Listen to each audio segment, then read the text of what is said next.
அடிக்கடி இப்படி சந்திக்கிறது இல்லை. பட் இந்த மாதிரியான ஒரு நிகழ்வு நடக்கும்போது எல்லாரையும் பார்க்காம இருக்க முடியாது. நேரில் ஒரு நன்றி சொல்லணும் அப்படின்னு தோணுச்சு. ஒரு அரை மணி நேரம் 3/4 மணி நேரத்தில் முடிவு பண்ண ஒரு முடிவு இது. ஒரு 2 வருஷத்துக்கு முன்னாடி சமீபமாக வந்து இந்த படமே வந்து அவ்வளோ சட்டுன்னு முடிவு பண்ணது கிடையாது. அன்றைக்கி எல்லாமே சரியாக இருந்த மாதிரி இருந்துச்சு. இது முழுக்க முழுக்க ஆர்ஜே பாலாஜி அவரோட விஷன் தான். அது சொல்லும் போதே வந்து இந்த தியேட்டரில் வேறு மாதிரி இருக்கும் அப்படிங்கிற நம்பிக்கை இருந்துச்சு. பட் நம்பிக்கை வச்சு தான் எல்லா படமும் பண்ணுறோம். பட் முதல் நாள்லேருந்தே முதல்ல முடிவு பண்ண அந்த மீட்டிங்லேருந்தே எல்லாமே சரியாக போச்சு. அதுக்கு ஒரு துணையாக இருந்தது வந்து ட்ரீம் வாரியர்ஸ், பிரகாஷ் அண்ட் பிரபு. எல்லா முடிவுகளும் சரியாக எடுத்ததுக்கும் சரியாக எடுக்க வச்ச கருப்பசாமிக்கு தான் நாங்கள் நன்றி சொல்லணும்.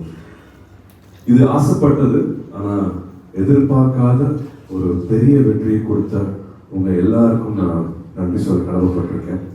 கருப்பு படம் டீம் அண்ட் க்ரூ எல்லா சார்பாகவும் உங்களுக்கு நன்றி சொல்ல கடமைப்பட்டிருக்கேன்.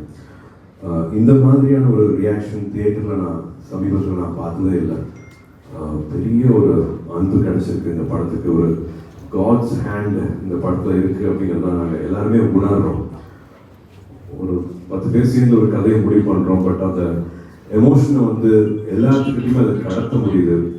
எல்லாத்தையுமே வந்து ஒரு தமிழ்நாட்டில் மட்டும் இல்லை, கேரளாவில் சரி, ஆந்திராவில் சரி, அயர்லாண்டில், நியூசிலாண்டில், ஆஸ்திரேலியாவில், யூகேல, யூஎஸில், துபாயில் எல்லா இடத்துலையுமே இதே ரியாக்ஷன் கிடைக்கிறதுங்கிற போது ஒரு நல்ல இடத்துல இருக்கும். இந்த தொழில் பண்ணுறது பிடிச்சிருக்கு அப்படிங்கிற மாதிரி மறுபடியும் சொல்ல தோணுது.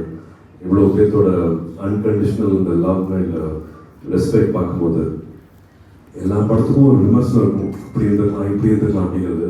பட் யுனானிமஸாக எல்லாத்தோட லவ்வும் ஒரு படம் சம்பாதிக்குது, எல்லாருக்குமே வந்து அந்த சந்தோஷத்தை கொடுக்குதுன்னா அதுக்கு நான் I think have to thank everybody. ஏன்னா அவ்வளோ பேருக்கு அந்த கான்ட்ரிபியூஷன் இருக்குது. நான் சொன்ன மாதிரி நான் குமார்னு என் கூட இருக்கிற தம்பி, நான் தம்பி தான் பார்க்குறேன். நான் ஒரு 28 வருஷமாக எனக்கு அசிஸ்டண்ட்டாக கூட இருக்காப்புல.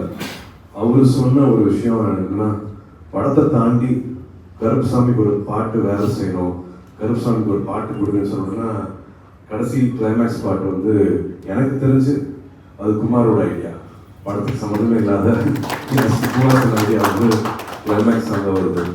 படத்தை வந்து எடிட் பண்ணி முடிச்சிட்டோம். பட் 10ல் அப்படின்ட்டு எடிட் பண்ணிட்டு ஒரு 5 மாதத்துக்கு அப்புறமா எடுத்த பாட்டு தான் அந்த கருப்பு பாட்டு. கடைசியாக நீங்கள் கிளைமேக்ஸில் பாட்டு வந்து லாக் பண்ணி லாக் பண்ணதுக்கு அப்புறமா ஒரு 5 months அப்புறமா எடுத்தது.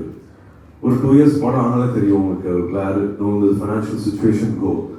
அப்போ செலவு பண்ண வேண்டாம், செலவு பண்ணக்கூடாது, செலவு பண்ண முடியாது அப்படிங்கிற பல விஷயங்கள் வந்து அந்த டேபிள்லேயே வந்து இந்த ஐடியாவை க்ளோஸ் பண்ணியிருந்துருக்கலாம்.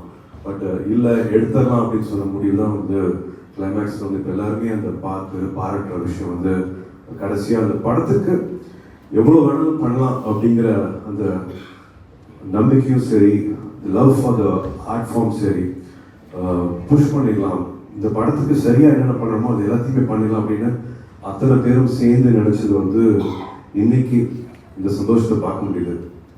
பாக்கியராஜ் சாரோட டைலாக் தான் அது. அடுத்தவங்க சந்தோஷப்படுத்தி பார்க்கறது தான் உண்மையான சந்தோஷம். குழந்தைங்கள்லேருந்து பெரியவங்கலேருந்து தியேட்டரில் அத்தனை பேரும் வந்து இந்த ஹவுஸ்ஃபுல் போர்டெலாம் போட்டு ஃபோட்டோ காமிக்கிறது வந்து மனசுக்கு ரொம்பவே சந்தோஷமாக இருக்குது. இந்த படத்தை மக்கள்கிட்ட எடுத்துகிட்டு போன உங்கள் அத்தனை பேருக்கும் மறுபடியும் எனக்கு நன்றி தெரிவிச்சுக்கிறேன். Thanks so much. வாங்க சாப்பிடலாம், போதும் பேசிக்கிறேன்.